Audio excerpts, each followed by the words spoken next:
आज़ादी इफ्तिखार को कहते हैं, आज़ादी इख्तियार को कहते हैं, आज़ादी पुरसुकून ज़िंदगी को कहते हैं, इफ्तिखार को कहते हैं, इख्तियार को कहते हैं। लेकिन मैं ये समझती हूँ आज़ादी एहसास को कहते हैं। जनाबे वाला, आज़ादी एहसास को कहते हैं। जिस कौम का ज़मीर और एहसास जिंदा होता है वो कौम आज़ाद रहना और आज़ाद मरना चाहती है, और जिस कौम का एहसास मर जाए वो वक्त से पहले मर जाती है। जनाबे वाला, वो वक्त से पहले मर जाती है। तसन्नो की मुलम्मा कारियों से कहाँ तक ज़ख्मे पिना को भरोगे।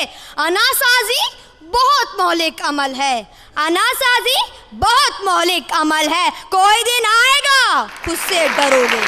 जनाबे वाला, ज़रा जुल्म तो देखिए। जिस माशरे में मुल्क की हिफाजत की जिम्मेदारी आवाम को देने वाली बेनज़ीर और बेमिसाल क़यादत को खामोश कर दिया जाए, जहाँ इंसाफ के एतज़ाज़ और अदल के इफ्तिखार को लब कुशाई के जुर्म में सड़कों पे घसीटा जाए, जहाँ आज़ादी से अपने ससुर के साथ घर से निकलने वाली लड़की को सरेआम कोड़े मारे जाएँ, जहाँ वतन अजीज़ को एटमी क़ुव्वत से रास्ता करने वाली जलील कदर शख्सियत को आज़ाद लबी के तौर पर कैद कर दिया जाए, जिस माशरे में आज़ाद अदलिया के फैसले पर भी शरीफुल शख्सियात को मुल्क बदर कर दिया जाए, जहाँ शायर कायद को कमाल हुनर से सजा देने वाले आज़ाद लब कमाल आफरी निज़ाम को सपेट दिया जाए।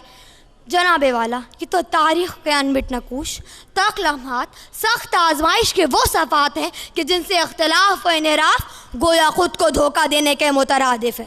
अब ज़रा उन वाक़यात की तरफ भी नज़र डालिए जो हमारे अतराफ़ में बिखरे पड़े हैं। क्या हुआ शुमाइला का जिसने आज़ाद लब होने का ज़ख़म उठाया, अपनी ज़िंदगी का आज़ाद फैसला किया और आलमी हुकूक निस्वा की तंजीम के आंचल में पनाह तलब की? क्या हुआ उन 5 बहनों का जिन्होंने जागीरदार के सामने आज़ाद लब होने का इज़हार किया और भरे बाजार में उनकी इज्जत की धज्जियाँ बिखेर दी गईं? क्या हुआ डॉक्टर आफिया की आफियत का जो आज़ाद लब होने के बावजूद पाबंद सलासल है? क्या हुआ उस पुलिसमैन का जो आज़ाद लब होने के धोखे में आकर अपने फ़राइज़ से सुबकदोश होने का ऐलान किया?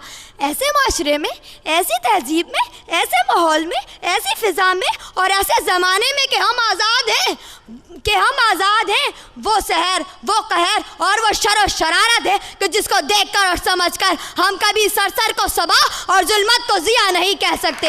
जनाबे वाला, मैं बताती हूँ उस करारदाद की हकीकत क्या है। ये करारदाद सिर्फ कायदे ऐवान के लिए है। ये जिसकी चाहे पगड़ी उछाले, जिसकी चाहे इज्जत पामाल करे, ये चाहे तो अरबाब और रुबाब को तमाचा मारे, ये चाहे तो अफगान बदन को लहू लहान करे, ये चाहे तो अब्दुल अजीज को बुर्का पहना दे, ये चाहे तो अब्दुल रशीद को झुठला दे। इसलिए कि इनकी दानिश में, इनके राय में, इनके हिसार में, इनके दायरे में, इनके रास्ते में और इनके लोगों में एक दूसरे से यही कहते हैं कि हम आज़ाद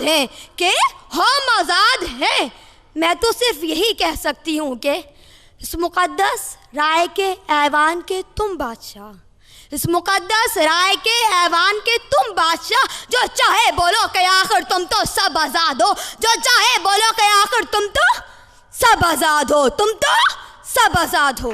शुक्रिया। ये थी उनैज़ा सहरज़ई। आप हैदराबाद से तशरीफ़ लाई यहाँ पर एक्सीलेंस गर्ल्स कॉलेज हैदराबाद से, और अब तशरीफ़ लाएंगी कराची यूनिवर्सिटी से शफ़ीका अख्तर। जो चिराग हमने जलाए थे न बुझा सकी उन्हें आंधियाँ, जो लौ ज़रा सी कम हुई तो लहू से अपने जला दिए। सदर अली वक़ार आज के इस मौज़िज़ ऐवान में पेश करदा करारदाद कि हम आज़ाद हैं, मैं इसकी भरपूर हिमायत करते हुए और कायदे हिज़्ब इख्तिलाफ और उनके हवारियों की अक्लों का मातम करते हुए उनके लिए सिर्फ इतना कहना चाहूँगी कि इन अक्ल के अंधों को उल्टा नज़र आता है, मजनू नज़र आती है, लैला नज़र आता है। और अब कराची यूनिवर्सिटी से ही तशरीफ़ लाएंगी इस करारदाद की मुखालफत में अपने दलाइल देने के लिए फ़ातिमा इकबाल। मुझे कुछ ऐसी आँखें चाहिए अपने रफ़ीक़ों में जिन्हें बेबाक सच्चे आईनों से डर नहीं लगता। सदर अली वक़ार, इस करारदाद में 2 अहम लफ्ज़ हैं, आज़ाद और हम। आज़ादी से मुराद महज 2 ख़ित्तों की आज़ादी नहीं, बल्कि ज़हनी और जिस्मानी और फ़िक्री और रूहानी आज़ादी है। और हैं से मुराद आज का दौर है दौर हाजिर है, और आज के इस दौर में हम आज़ाद नहीं, हमारा मुल्क आज़ाद नहीं, बल्कि हमारे मुल्क की तो ये हालत है कि तुझको कितनों का लहू चाहिए ए अर्ज़ वतन, जो तेरे आरिज़े बेरंग को गुलनार करे। कितनी आहों से कलेजा तेरा ठंडा होगा, कितने आंसू तेरे सहराओं को गुलजार करे। ये अहले वतन सोचो तो ज़रा ये कैसा आलम तारी है, कब रात ढली कब सुबह हुई, ये ख्वाब है या बेदारी है।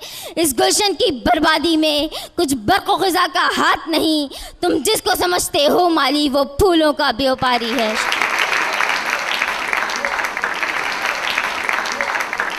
भाई ज़बरदस्त क्लैपिंग होनी चाहिए। जैसे मैंने कहा है कि जो भी डिबेटर्स यहाँ से आएंगे और जाएंगे उनको बहुत सारी तालियों में इज़्ज़त करेंगे।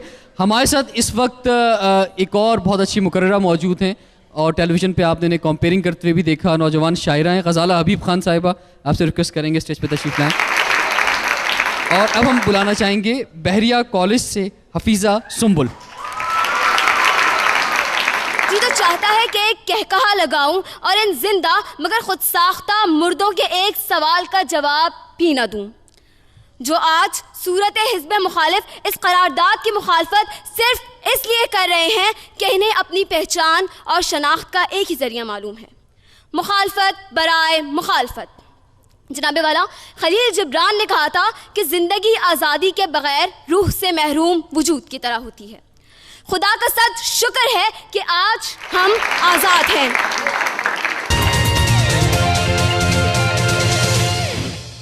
अच्छा, कौन आप में से कौन ख्यालात का इजहार करना चाहता है? थोड़ी देर का वक्फा देते हैं डिबेटर्स को भी, ताकि आपकी जानिब हम आएँ। 1 साल से लेके 5 साल की बच्ची की जो इज्जत पामाल हुई, जिस तरह औरतों पे कुत्ते छुड़वा दिए गए, जमींदारा निज़ाम की हैसियत से माँ बाप बहन बेटा सबको कैप्चर करके अपनी जाति बनाई हुई। क्लैपिंग जी इनके लिए, क्लैपिंग ज़बरदस्त। एक लाइन ले सकता हूँ सिर्फ मैं इस तरह से। जी और कोई कुछ बोलना चाहेगा यहाँ पे? जी।